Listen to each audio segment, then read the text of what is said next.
Hello my dear friends, you're in the Military Summary channel, and today we will discuss the situation in Ukraine on the 4th of September of 2023. Today we have a lot of very interesting updates, so let's start. Probably before we start discussing the situation on the ground, and to be more precise with the Battle of Klishchiivka, today we got a lot of global updates, let's call it like this. First of all, the President of Russian Federation, Vladimir Putin, had the meeting with Erdogan, the President of Turkey, in the settlement in the city by the name of Sochi. These two leaders were trying to discuss the grain deal and the possible solution how to prolong this deal in the future, and probably without Ukraine. As I understand, Erdogan and Putin found a solution, yet we haven't received details regarding the upcoming deal, but probably there is some drafts and some notes about this situation. Furthermore, if you remember in the previous video, we discussed about upcoming Ukrainian total mobilization, and we were talking about that Ukrainians are trying to increase the number of the level of mobilization and the number of mobilized troopers by reducing the requirements for sick people and so on. And another pipeline for mobilization was chosen as the possibility to departure people, Ukrainian men, from all over the world, from the Western countries. And today we got the first confirmation that Poland started a departure of a man who can serve in Ukrainian army, and as we know that there are around 80,000 people who can be departed from Poland into the territory of Ukraine. So very bad situation, of course. So we'll see what is going to happen next. And now let's talk about the situation on the ground. And first we're going to talk about Klishchiivka, probably the most important and the most interesting territory, and the territory that covered with the fog of war. Today we got a lot of details, a lot of updates about the battle for the settlement. If you remember, yesterday we've just colored the territory and shown the Ukrainian control, and the main thing that we were using for that purposes, the main evidence is that the Russians were bombing the central part of the settlement using the Toslam tower systems and so on. And today we got probably the most interesting video from Klishchiivka. This video was published and geolocated from the northern part, from the northern forest, and according to this video, as you can see, a lot of soldiers, a lot of Ukrainian soldiers were captured by the Russians and were transferred from Klishchiivka or from the outskirts of Klishchiivka in direction of Russian positions. This is very interesting video, and the story of this video is very interesting, and I will share with you about the situation, how did I get this video, and how this video was published and geolocated.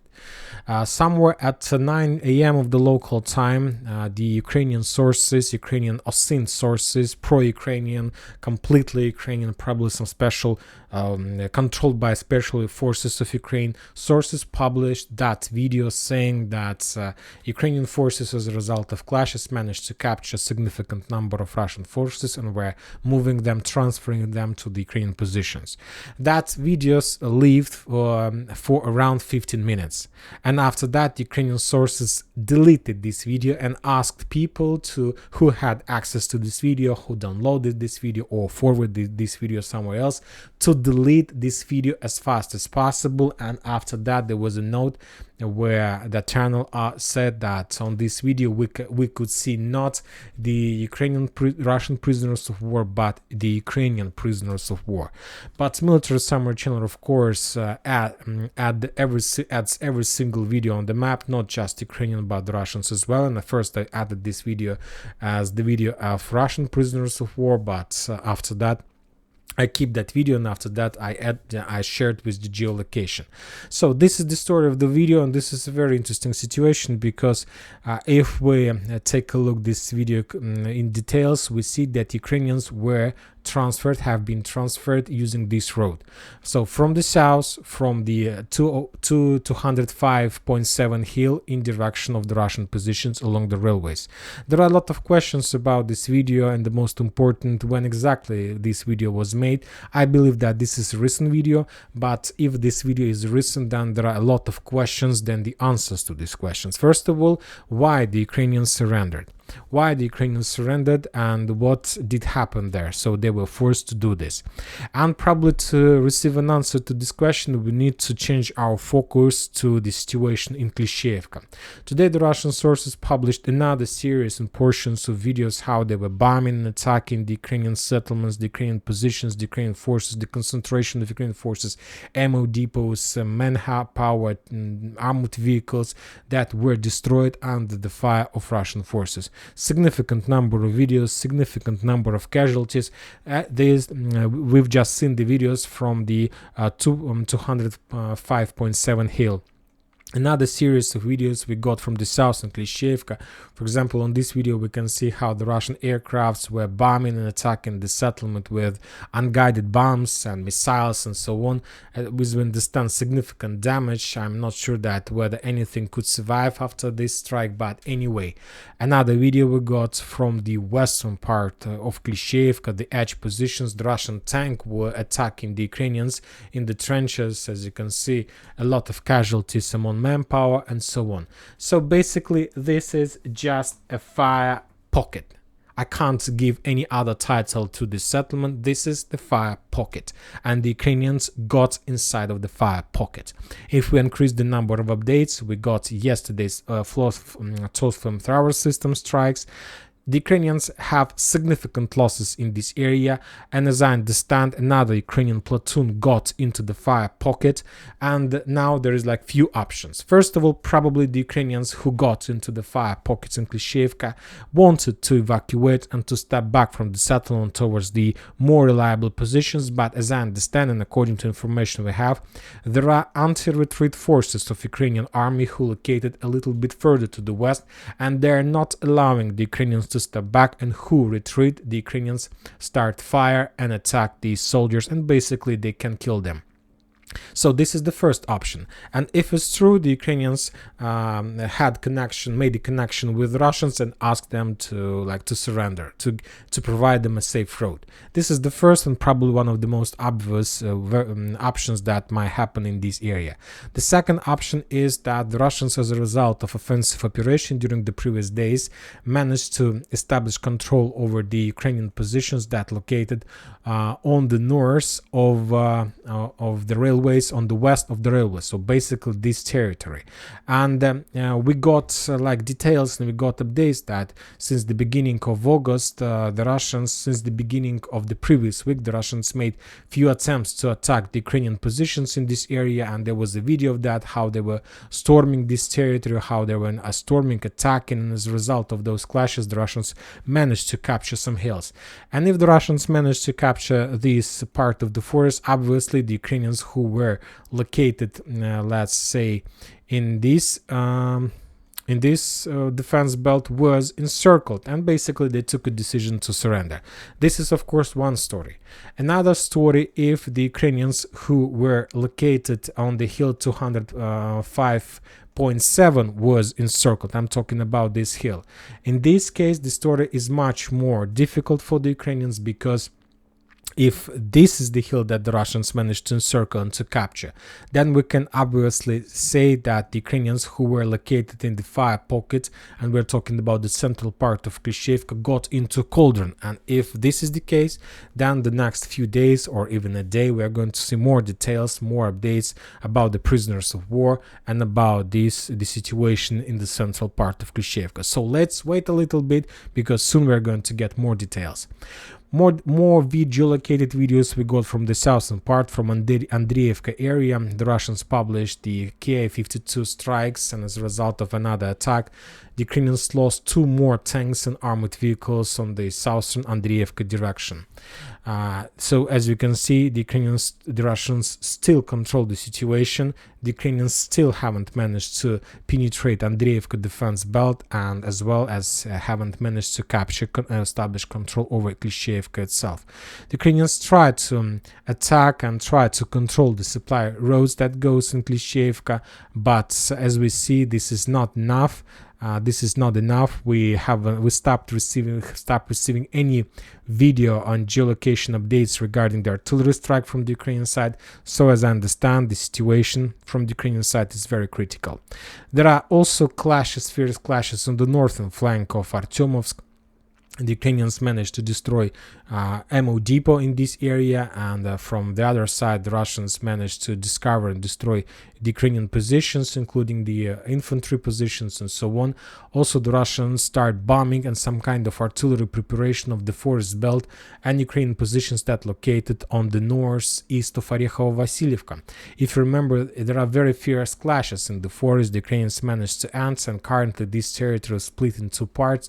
The northwestern part is under Ukrainian control, the southeastern part is under Russian control. Currently, the Russians launched artillery preparation, and after successful artillery preparation, I expect the Russian attempts to force the Ukrainians to step back from the forest, and they will try to restore full control over this part of the Zalizyanskaya defense belt.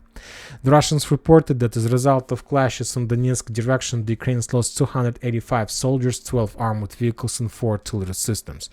Now we are going to move to the next, probably the most important area where we got a lot of interesting updates, and we are going to talk about Orekhov area, the Bradley Square, the battle for Robotyne, Verbovo. And today we got also a lot of very interesting geolocations. For example, when talking about Robotyne, we got 2 important updates. The first one, probably this is a very old video, not very old, but this video was made a few days ago, but just today the sources took a decision to publish. On this video we can see how the Ukrainians were attacking the Russian positions on this defense belt that's located on the east of Robotyne. As a result of another artillery or HIMARS strike, another Russian position was destroyed or something like this, but this is not so important. The most important is that on this video, for example, we can see how the Ukrainians managed to move and redeploy their tanks as close as possible to Novoprokopovka, and from these directions the Ukrainians started bombing and attacking Verbovo. And as a result of another artillery strike of probably using the Krasnopoli rounds, this tank was destroyed. So anyway, as a result of redeployment, as a result of movements in this area from the Ukrainian side, they managed to bring their tanks as close as possible to Novoprokopovka, and currently the Ukrainians do have possibilities, and this is exactly what they're doing. They're attacking the settlement using tanks, and as you can see, the distance is very short, and from this area the Ukrainians can control the entire settlement using tanks. And from the other side we see how the Russians try to hunt and to attack every single tank that the Ukrainians move to this direction. Another destroyed tank we got a little bit to the north. As you can see, this like ongoing process. The Ukrainians sent tank after tank, one by one, on fire position to attack Novoprokopovka, to pin down the Russian forces and not to allow them to be flexible, mobile, and not to allow them to send their forces to the north to Robotyne. So, as I understand, the Ukrainians are going to start another attempt to storm the settlement very soon, probably within the next few days, if they, of course, are going to do this, because they had a lot of problems with manpower, with reserves, and with Minister of Defense.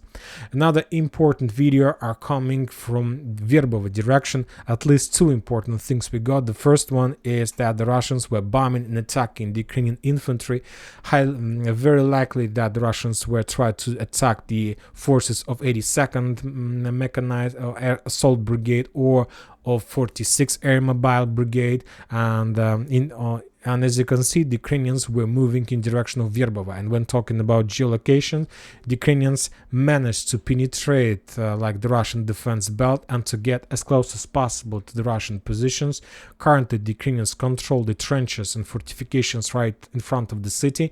And as the only thing that we need to note and to pay attention, that there is just one infantry, without tanks, without armored vehicles, without Bradley strikers.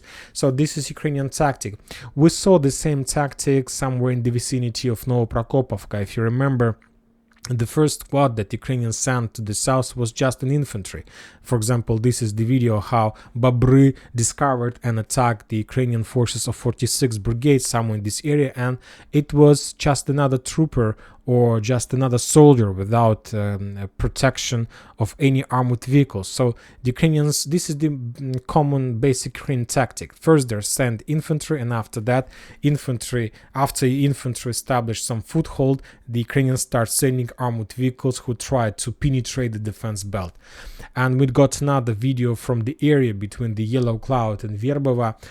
Probably the quality of this photo is not very good, but according to this geolocated video, there is a comparison between the same area of 31st of August and 2nd of September.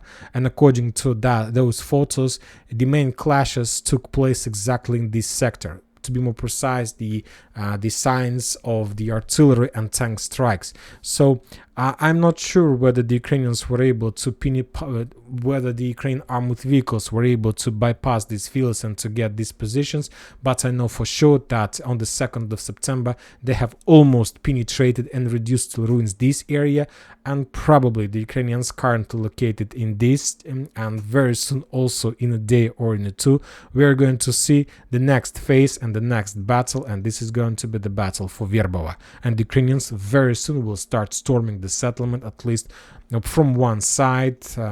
Maybe the Ukrainians will try to do something in this direction, but yet we haven't received even a single confirmation of any activity from the Ukrainians in this direction for today or yesterday. The Russians reported that as a result of clashes in this area, the Ukrainians lost another 115 armored soldiers, 6 armored vehicles, and 9 armored vehicles. And this is very important. For example, yesterday the Ukrainians also lost 9 armored vehicles, not 9 artillery systems. Today they lost another 9 artillery systems. So we see that Ukrainians currently were forced to move their artillery systems very close to the combat line to support their offensive forces.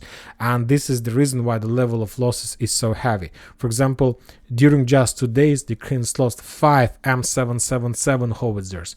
The Ukrainians lost around 5 Paladin artillery systems, 5 M109 artillery systems. A lot of Western weapon, a lot of Western artillery systems were destroyed for the previous 2 days. Now we are moving further to the next important area, and we're going to talk about Kherson direction. The Russians continue bombing and shelling and just basically reducing this territory to ruins. Today we got another geolocated video how the Russians attacked and destroyed and basically reduced to ruins another concentration of Ukrainian forces, another ammo depot in the vicinity of the settlement by the name of Lviv or something like this, Lvov. And as you can see, yesterday we got from the same direction at least 3 videos from the same settlement. There was a video from Kazatska, from Mykolaiivka. So that means that there is some concentration of Ukrainian forces. They are very close to the river and they are ready to cross Dnipro and to start creating of another foothold bridgehead in the area between Kazachie Lagery and Novokakhovka. This is the only explanation I have regarding these bombings from the Russian side. Also, the Russians continue attacking and the Ukrainian forces in the settlement by the name of Dachi that located along the Antonov Bridge. Today we got a lot of very interesting videos how the Russians destroyed another concentration, another position of Ukrainian forces using the missile. As you can see, the explosion was very heavy, which also confirms that Ukrainians continue concentration of their forces with the purpose of the next more of the next advancing to the south in direction of Oleshki, the settlement that located on the south of Dachi. When talking about Kupiansk and Liman front line, during the previous day we haven't received even a single video geolocated confirmation about anything, just a regular situation, regular clashes along the front lines and so on. And that's it for today. Military Summary channel reminds to condemn any violence in the world. Thank you for your watching, subscribe to my channel, put your likes, join my Patreon, and have a good day. Bye bye.